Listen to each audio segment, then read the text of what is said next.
Rijeka Crnojevića, mjesto koje je 1493. godine iznjedrilo prvu štampanu ćiriličnu knjigu na Balkanu, Oktoih prvoglasnik.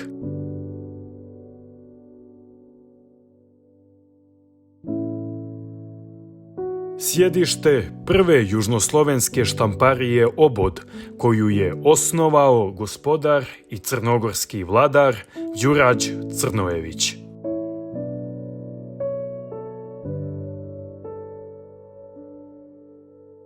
Prva apoteka i radionica oružja u Crnoj Gori podignute su upravo na ovom podneblju.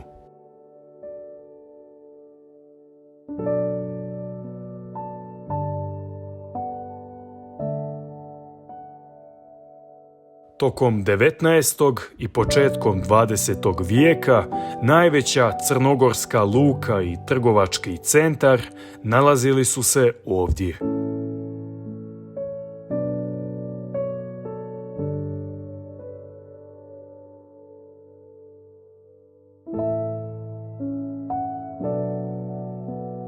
Najstariji očuvani objekat u rijeci Crnojevića je kuća Svetog Petra Cetinskog.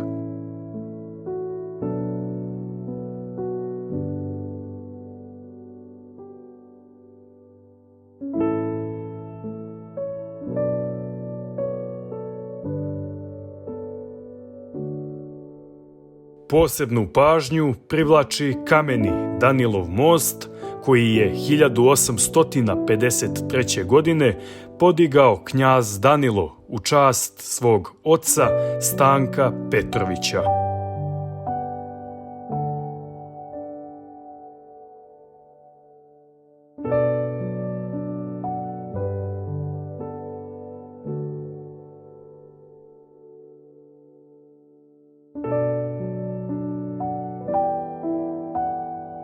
Pod uticajem obilnih padavina, šetalište na rijeci Crnojevića nerijetko biva prekriveno u potpunosti vodom.